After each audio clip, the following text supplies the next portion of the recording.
نیک اعمال کرنا بہت بڑی سعادت ہے، اور این سعادت بزور بازو نیست تا نہ بخشندہ خدائے بخشند۔ نیک اعمال کی سعادتیں بازو کی قوت سے نہیں ملتی، تبھی ملتی ہیں جب اللہ توفیق عطا کرتا ہے۔ نیک اعمال کر لینا بھی بڑا کمال ہے، بڑی ہمت ہے، اللہ کی بڑی توفیق ہے، لیکن پھر ان نیک اعمال کو بربادی سے بچا لینا، یہ اس سے بھی بڑا کمال ہے۔ نیک عمل کرنا بڑا اعزاز ہے، لیکن اس سے بھی زیادہ ضروری یہ ہے کہ وہ نیک عمل رب کی بارگاہ میں قبول ہو، وہ اسے قبول بھی کرے۔ اگر تو وہ قبول کر لے پھر تو بڑی بات ہے، اور اگر وہ قبول نہ کرے معاذ اللہ تو پھر بڑی محنتیں، بڑی کوششیں بعض اوقات رائے گاں جاتی ہیں۔ قبولیت شرط ہے۔ وہ کہا کرتے تھے حضرت سعدی کہ جسے پیا چاہے سوئی سہاگن، جسے وہ کہہ دینا کہ قبول ہے، دراصل اسی کا قبول ہے۔ میرے بھائی، آج جو میں آپ سے گفتگو کرنے لگا ہوں نا، اکثر تقریر ہوتی ہے تربیت کے لیے، ان لوگوں کے لیے جن کو توجہ دلانی ہوتی ہے کہ نیک اعمال کریں۔ آج میں نے تقریر کرنی ہے نیک لوگوں کے ساتھ۔ آج کچھ خطاب نہ ان لوگوں کے ساتھ ہے جو نیکیاں کرتے ہیں، بلکہ اگر ناراض نہ ہو تو نیک ہونے کا دعویٰ کرتے ہیں۔ ان سے نیکی بڑا اعزاز ہے، لیکن بعض اوقات لوگ نیکی کر کے نا، محنت کر کے، کوشش کر کے اسے ضائع کر لیتے۔ کچھ باتیں آپ کی خدمت میں کتاب و سنت سے عرض کرنی ہیں کہ نیکیاں کی جائیں، پھر ان کو سنبھالا جائے، ضائع ہونے سے بچایا جائے۔ یہ سرمایہ ہے آخرت کا، لیکن اگر یہ ضائع ہو جائے، جو آدمی محنت کر کے، کوشش کر کے پیسے کماتا ہے نا، جد و جہد کر کے، وہ 1 روپیہ بھی پھر ضائع نہیں ہونے دیتا۔ وہ کہتا ہے میری جمع پونجی ہے، میں نے مشقت بڑی کی ہے، کیسے ضائع ہونے دوں؟ وہ احساس کرتا ہے، 100 دفعہ سوچتا ہے۔ جن لوگوں نے محنت کر کے نیکیاں کی ہیں، وہ سب سے پہلے تو اپنے ذہن میں یہ بات بٹھائیں کہ جب بھی نیکی کریں نا، ساتھ اس کے قبول ہونے کی فکر بھی کریں۔ حضرت ابراہیم اللہ تعالیٰ کے وہ پیغمبر ہیں جنہیں رب کہتا ہے یہ نرے نبی نہیں، یہ میرے خلیل بھی ہیں۔ وَاتَّخَذَ اللَّهُ إِبْرَاهِيمَ خَلِيلًا، میں نے ابراہیم کو اپنا دوست بنایا ہے۔ اور پھر حضرت ابراہیم کے جو صاحبزادے ہیں نا جناب اسماعیل، وہ نرے نبی نہیں، وہ ساتھ ذبیح اللہ بھی ہیں۔ نبوت کی شان ہی بڑی وراء الورا ہے، لیکن ساتھ اللہ کی بارگاہ میں قربانی دینے والے دونوں نبی اور رسول ہو کر، پیغمبر ہو کر، خدا کے محبوب ہو کر، معصوم عن الخطا ہو کر اللہ کا گھر بناتے ہیں بیت اللہ۔ حضرت سیدنا اسماعیل علیہ السلام اینٹیں اٹھا اٹھا کے لاتے ہیں، جناب ابراہیم علیہ السلام ان اینٹوں کو لگاتے ہیں، کعبے کی دیواریں بلند ہو رہی ہیں، پر رب فرماتا ہے نبی ہو کے کام کر رہے ہیں، محبوب ہو کے کام کر رہے ہیں، لیکن بارگاہ چونکہ بہت بڑی ہے، مالک کی شان بہت بڑی ہے، اور چونکہ وہ بے نیاز ہے، تے بے پرواہ نال یاری لا کے پیندے نی دکھ سہنے، چونکہ وہ بے نیاز ہے، بے پرواہ ہے، نبی، پیغمبر، رسول، محبوب، خلیل، ذبیح ہو کر جب اس کریم کی بارگاہ میں خدمت کر رہے ہیں نا اس کے گھر کی، تو وَإِذْ يَرْفَعُ إِبْرَاهِيمُ الْقَوَاعِدَ مِنَ الْبَيْتِ وَإِسْمَاعِيلُ، رب فرماتے ہیں جب ابراہیم اور اسماعیل بیت اللہ کی دیواریں بلند کر رہے تھے نا، کعبہ بنا رہے تھے، تو ساتھ ساتھ پتہ کیا کہتے تھے؟ ربنا تقبل منا، یا اللہ ہم سے قبول بھی فرما لے، مالک یہ ڈیوٹی نہ قبول کر لے، انک انت السمیع العلیم، بے شک تو سننے والا بھی ہے اور جاننے والا بھی اللہ اسے قبول کر لے، نبی ہو کے، رسول ہو کے، پیغمبر ہو کے، قبولیت کا خیال۔ اور میرے سنگیو، شرط تو یہ ہے نا کہ وہ قبول بھی کرے۔ میرے رسول کریم صلی اللہ تعالی علیہ وسلم نے ہماری تربیت کی، حضور محبوب ہیں، اور اس طرح کے محبوب ہیں کہ وَلَسَوْفَ يُؤْتِيكَ رَبُّكَ فَتَرْضَىٰ، رب کہتا ہے محبوب تجھے اتنا دوں گا تو اپنے رب سے راضی ہو جائے گا۔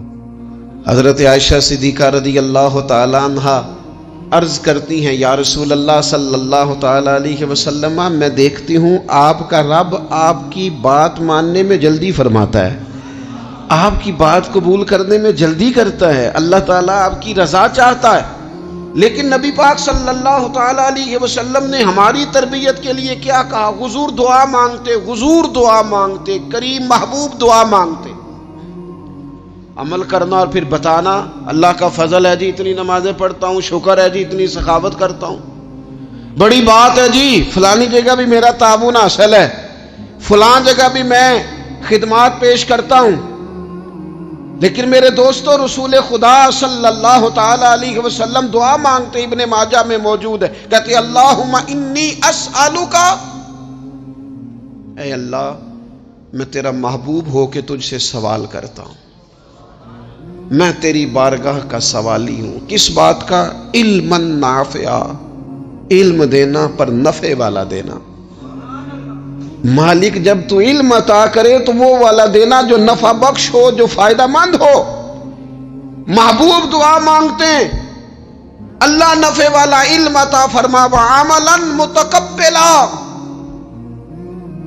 اور اے کائنات کے رب میں تیرا محبوب ہو کے تجھ سے سوال کرتا ہوں وہ والا عمل کرنے کی توفیق دینا جسے تو قبول فرما لے، جو تیری بارگاہ میں قبول ہو جائے۔ یہ تعلیم امت کے لیے، کہیں ایسا نہ ہو لوگ عمل کریں اور ان کا عمل اس کی بارگاہ میں قبول نہ ہو۔ اللہم انی اسألک علما نافعا وعملا متقبلا، میں سوال کرتا ہوں تجھ سے کہ علم نفع والا دینا، عمل قبولیت والا دینا، ورزقا طیبا،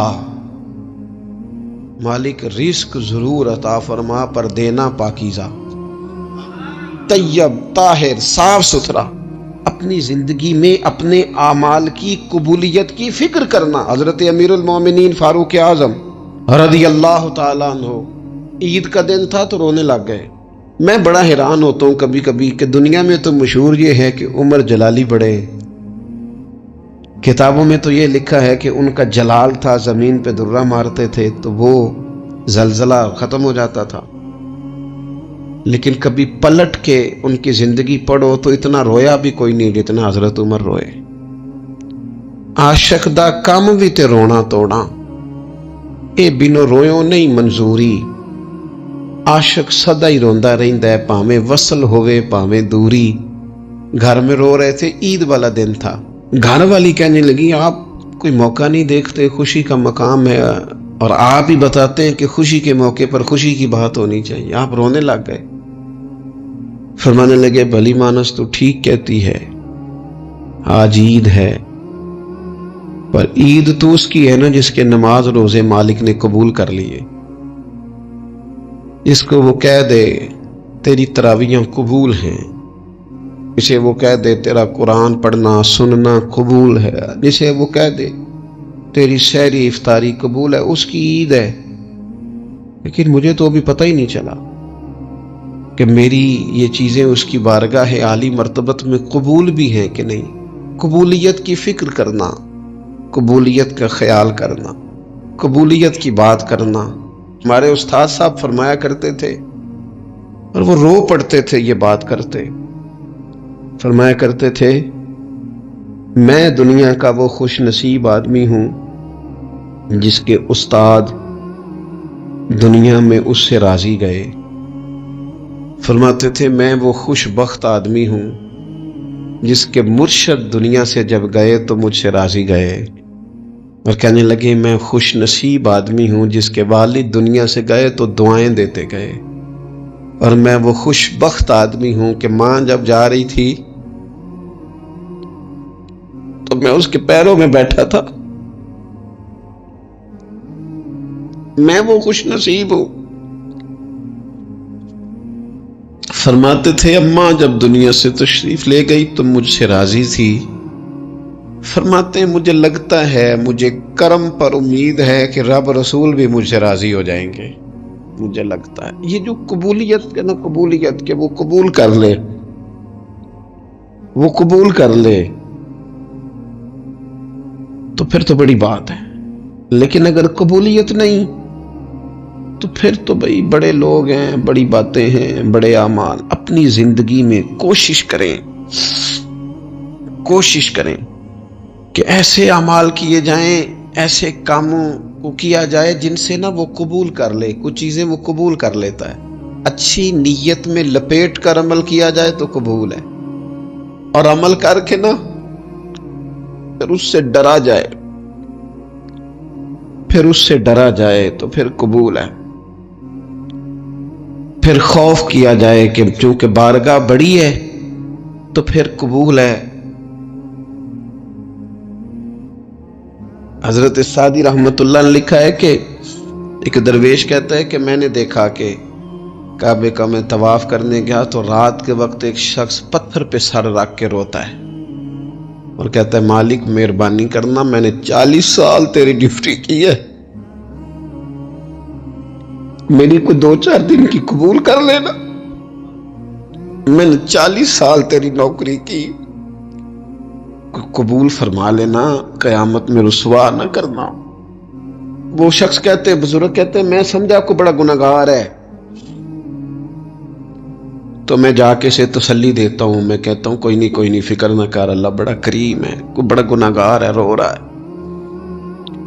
کہتے ہیں جب میں قریب گیا اور میرے قدموں کی آہٹ اس بزرگ کے کانوں تک گئی اور انہوں نے سر اٹھایا تو میں تو تڑپ گیا.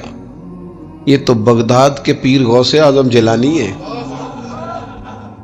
اب دیکھو نا، راتی ساری کر زاری نیند اکھاں کی توندے تے فجرے اوہی گناہگار کہاون سب تو نیویں ہوندے. کہ میں نے 40 سال کی ہے تیری ڈیوٹی، تیرے دین کی نوکری، کو 2-4 دن کی، چل زیادہ نہیں، تو اسے قبول کر لینا تاکہ بات بن جائے. قبولیت کا خوف، قبولیت ہو جائے تو اچھی نیتیں، اچھے ارادوں کے ساتھ نیک اعمال، اور کچھ چیزوں سے بچا جائے تاکہ نیکیاں ضائع نہ ہو جائیں، بچا جائے. ایک تو اگر زبان بے قابو ہو نا، لفظ اگر آوارہ ہوں، جملے اپنی مرضی کے نکلیں تو پھر نیکیاں ضائع ہو جاتی. اگر بہت بولنے کی عادت ہو اور جو مرضی کہہ دینے کی عادت ہو اور اپنے غصے پر کنٹرول کا مزاج نہ ہو تو پھر نیکیاں برباد ہو جاتی. کچھ لوگ ایسے ہوتے ہیں جو بڑے بہترین کام والے ہوتے ہیں لیکن ان کی زبان سے ڈر آتا ہے، ان کے جملوں سے خوف آتا ہے، ان سے محبت کا رشتہ ہوتا ہے، تعلق ہوتا ہے، لیکن ان کے ساتھ گزارا نہیں ہوتا، اس لیے کہ وہ نیک بھی ہیں، نمازی بھی ہیں، حاجی بھی ہیں، پرہیزگار بھی ہیں، لیکن زبان سے تیر برساتے ہیں. ان کے جملے نہیں ہوتے، ان کے نشتر ہوتے ہیں جو دلوں کو گھائل کرتے. ایسا آدمی اپنی نیکیاں ضائع کر بیٹھتا ہے. بڑے بڑے جملے بولنا مسلم شریف میں موجود ہے. نبی اکرم صلی اللہ تعالی علیہ وسلم نے فرمایا ایک شخص نے قسم اٹھا کے کہا تھا اللہ فلانے کو معاف نہیں کرے گا. تو فرماتے ہیں رب کریم نے فرمایا یہ کون ہے جو میرے اوپر قسمیں اٹھاتا ہے، اسے جا کے کہہ دو. وہ بظاہر جسے گناہگار سمجھ کے تو نے کہا تھا نا اللہ اسے معاف نہیں کرے گا، جا اسے کہہ دو میں نے اسے معاف کر دیا ہے. اور یہ جو تو حاجی نمازی نیک پرہیزگار بنا پھرتا تھا اور قسمیں اٹھاتا تھا رب فلانے کو معاف نہیں کرے گا، اسے کہو تیرے سارے عمل برباد کر دیے، نئے سرے سے عمل کرنا شروع کر، تیری ساری پچھلی نیکیاں ضائع کر دی. تو کون ہوتا ہے قسمیں اٹھا کے کہنے والا، زبان کو کنٹرول نہ رکھنے والا میرے بندوں کے بارے میں؟ اور ٹھیک ہے آپ داڑھی والے ہیں، ٹھیک ہے آپ پگڑی والے ہیں، ٹھیک ہے آپ مسواک کرتے ہیں، ٹھیک ہے آپ نماز پڑھتے ہیں، لیکن علم پڑھے دا مان نہ کریے، مات آکھی میں پڑھیا. او تے جبار کہار کہاوے متے روڑ دیوی دودھ کڑیا. آپ نیک ہیں تو اس کا مطلب ہے آپ کو جس کو مرضی گناہگاری کا آپ سرٹیفکیٹ جاری کرتے پھریں گے. آپ نمازی ہیں تو آپ باہر نکل کے جنت کی ٹکٹیں بانٹیں گے. آپ سخی ہیں تو آپ کہتے پھریں گے فلانا دیتا کچھ نہیں فلانا بانٹتا کچھ نہیں. کس نے اختیار دیا؟ اللہ کے بندوں پر جرت کا اختیار کس نے دیا؟ وہ جی فلانا اگر بخشا گیا تو میں بھی بخشا جاؤں گا، یہ بات کرنے کی اجازت کس نے دی؟ فلاں قوم اگر جنت میں چلی گئی تو پھر ہم نہیں روکے جائیں گے. اتنی بڑی جرت، اتنی بڑی بات. تو کون ہوتا ہے رب کی جنت اور کے بارے میں فیصلے کرنے والا؟ ایک ذات ہے جو کسی کے لیے جنت کا فیصلہ کرتی ہے اور کسی کو دوزخ کی سزا سناتی ہے، وہ مدینے والے رسول کی ذات ہے. باقی کسی کو یہ حق حاصل نہیں ہے کہ وہ کسی کے بارے میں یہ فیصلہ کرے کہ اللہ اسے معاف نہیں کرے گا. تو کون ہوتا ہے؟ تیری حیثیت کیا ہے؟ وہ پیر ہو، وہ مولوی ہو، وہ مفتی ہو، وہ کوئی بھی ہو، رب سب پر کرم فرمانے والا ہے. کسی کو اجازت نہیں کسی کے بارے میں یہ ڈگری جاری کرنے کی، کسی کو اجازت نہیں. لہذا یہ کمزور باتیں کرنا، یہ کچی باتیں کرنا اور جناب نیکی کر کے تو پھر بڑے بڑے بول بولنا کس نے اجازت دی؟ میں ممبر پہ بیٹھا ہوں اور مجھے سالوں بیت گئے تبلیغ کا کام کرتے. میں ایسے لوگوں کو جانتا ہوں جن کا بالکل نام نہیں آتا لیکن انہوں نے اپنی زندگی میں کروڑوں روپے راہ خدا میں خرچ کیے.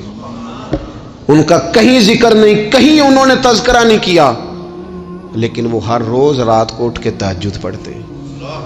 انہوں نے کبھی کسی کو نہیں بتایا، لیکن جب وہ اپنی تسبیح نکالتے ہیں تو انہیں توفیق دیتا ہے کائنات کا مالک کہ پڑھ میرے رسول پہ درود پاک. اور وہ لاکھوں کی تعداد میں پڑھ گزرتے ہیں، انہیں توفیق دی ہے رب نے، لیکن انہیں اپنی زبان سے یہ باتیں کبھی بیان نہیں کی. میں جانتا ہوں ایسے لوگوں کو میرے عزیزوں، اپنی زندگی میں بڑا بول نہیں.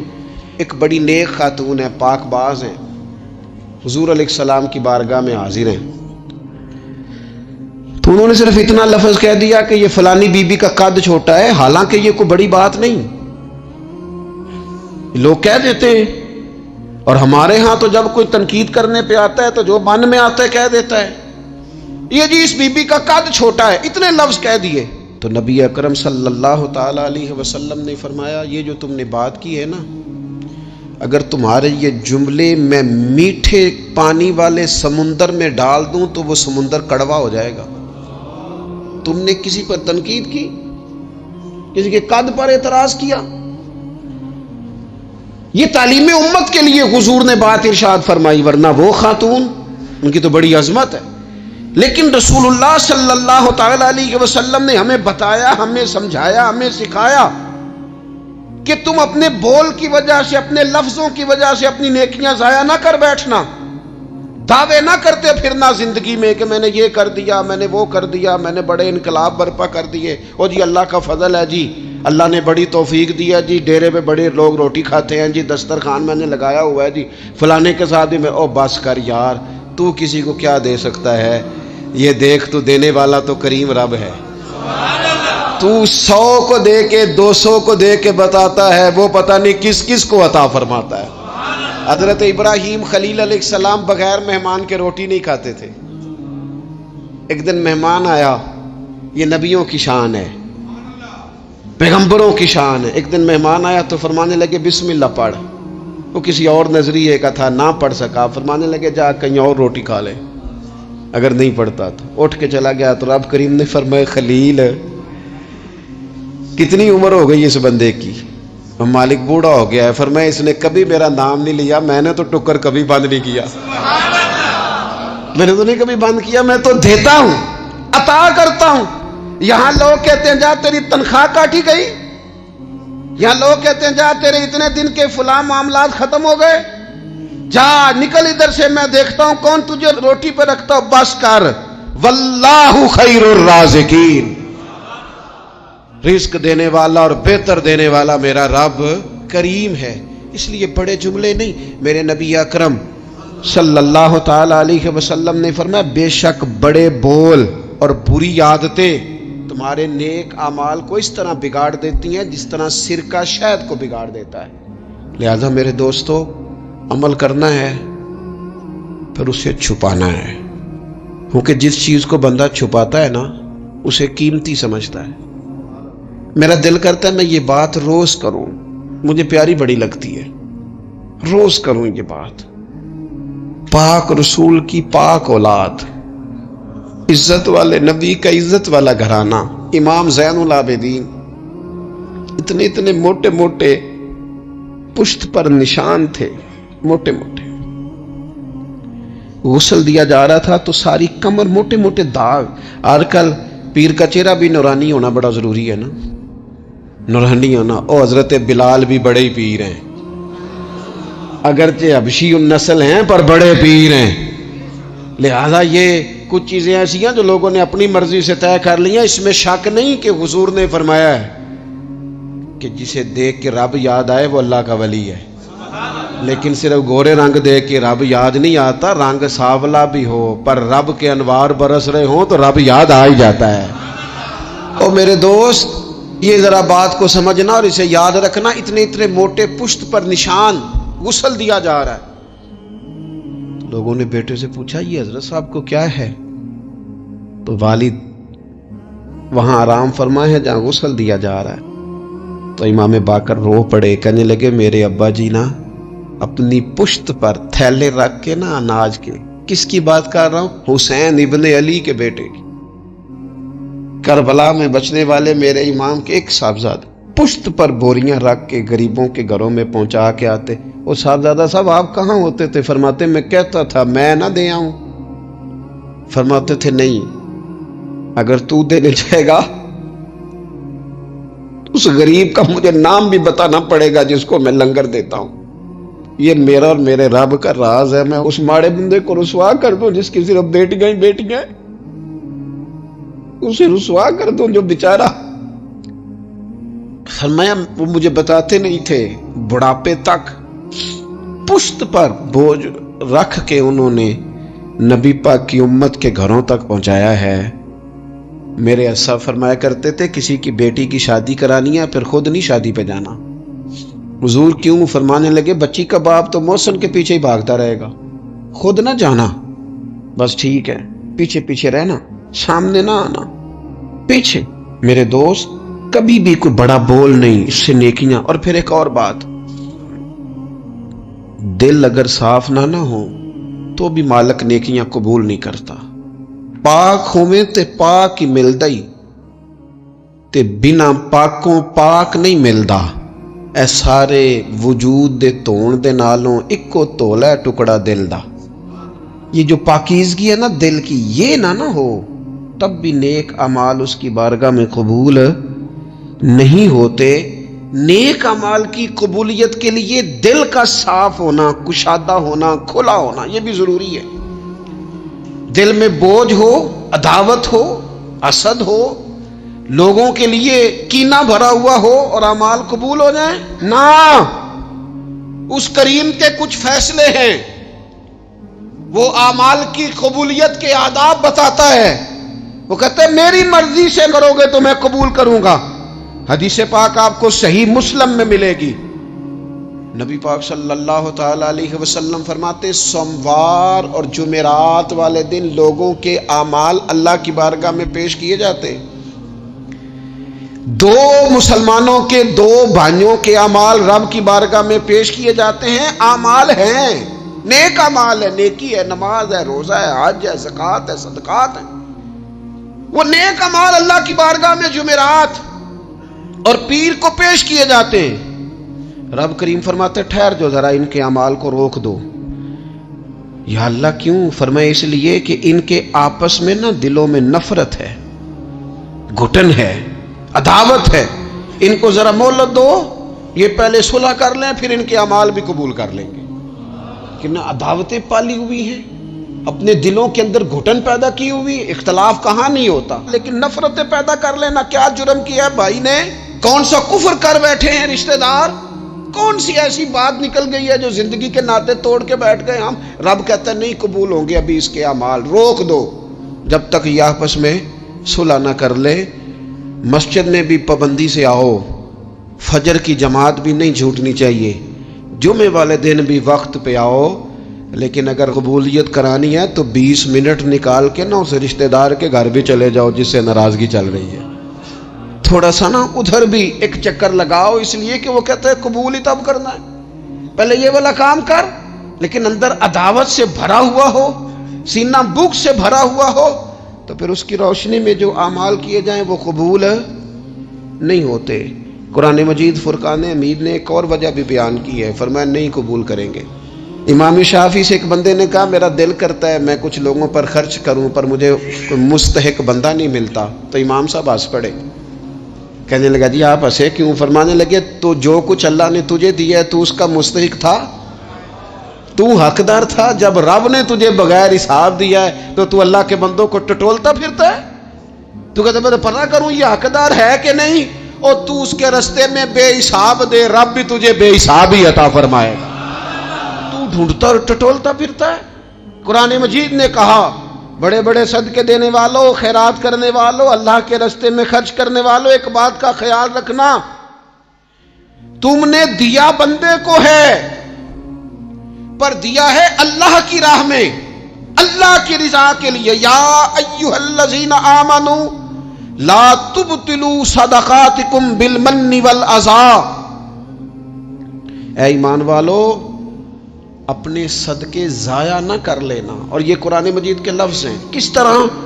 بالمن والاذی، فرمایا احسان جتلا کر اور تکلیف دے کر، اپنے صدقات ضائع نہ کر لینا، اپنی زکوٰۃ ضائع نہ کر لینا، اپنے فطرانے ضائع نہ کر لینا، بالمن والاذی۔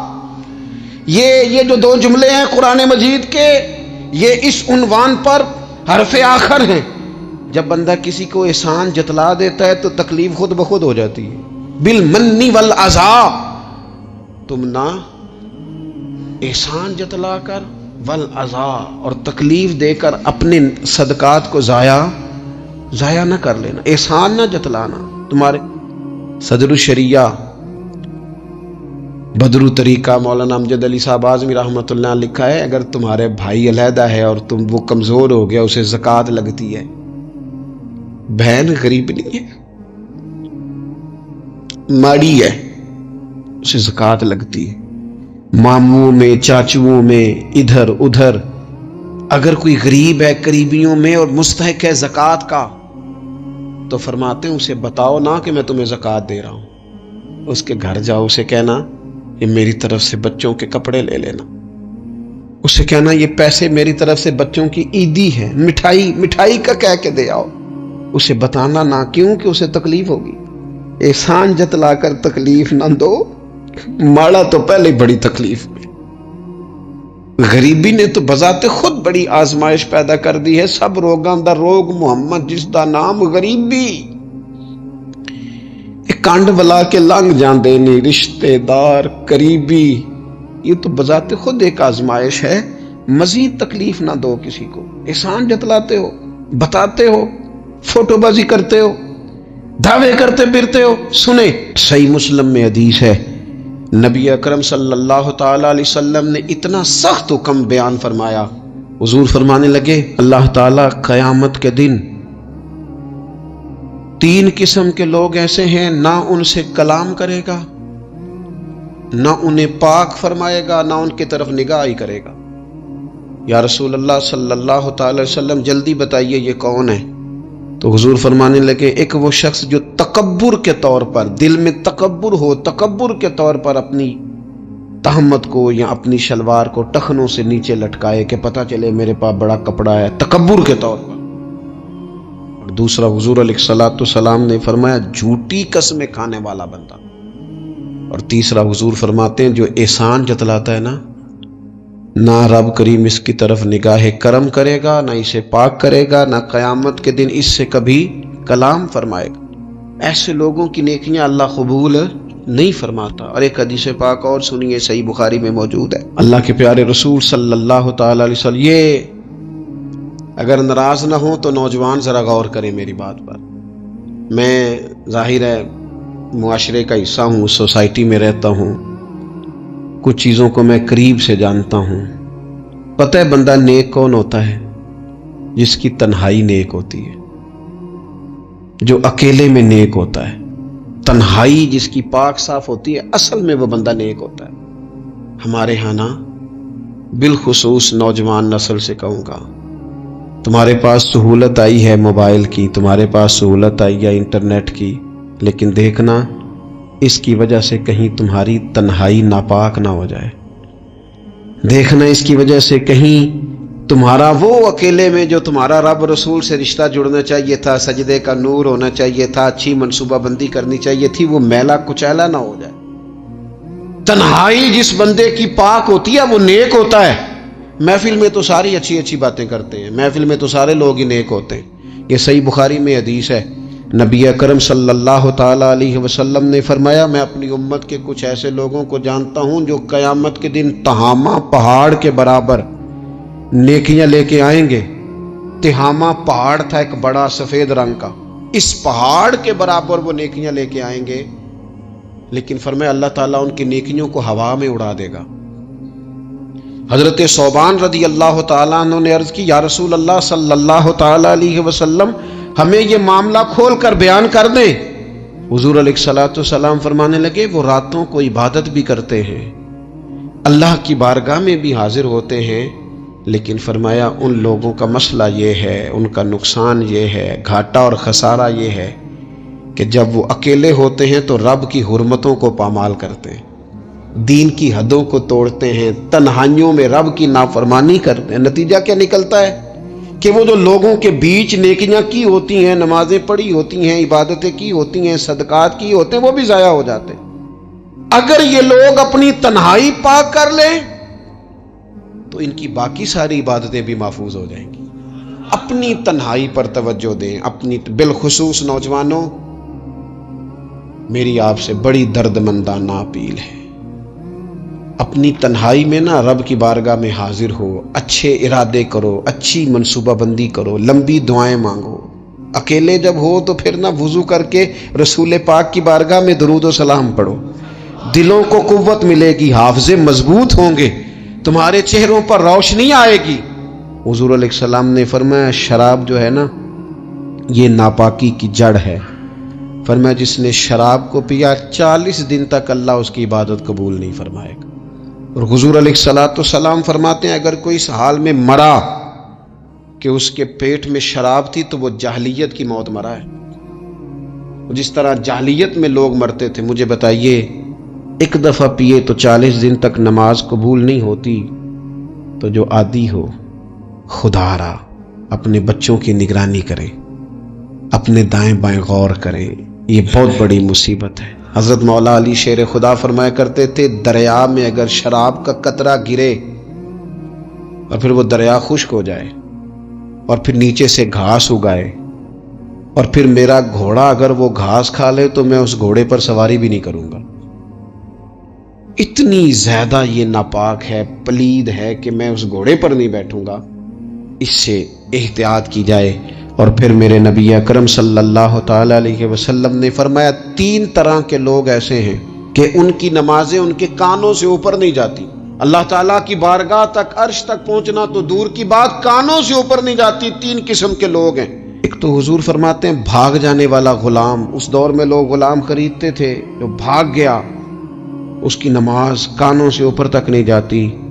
اور ایک حضور فرماتے ہیں ایسی عورت جو اس حال میں رات گزارے کہ اس کا خامد اس سے ناراض تھا، تو اٹھ کے تہجد پڑھے یا عبادت کرے یا صلاۃ اللیل کرے، اس کی نماز اس کے کانوں سے اوپر نہیں جاتی۔ اور حضور علیہ السلام فرماتے ہیں ایسا امام کہ جو زبردستی امامت کرائے اور لوگ ان کی امامت کو پسند نہ کرے، ایسے شخص کی نماز بھی اس کے کانوں سے اوپر نہیں جاتی۔ اپنے اعمال صالحہ کو سنبھالیں، کوشش کریں ایسا کوئی کام نہ ہو جس سے ہمارے اعمال مقبولیت سے باہر نکلیں۔ اللہ تعالیٰ میری اور آپ کی حاضری قبول کرے۔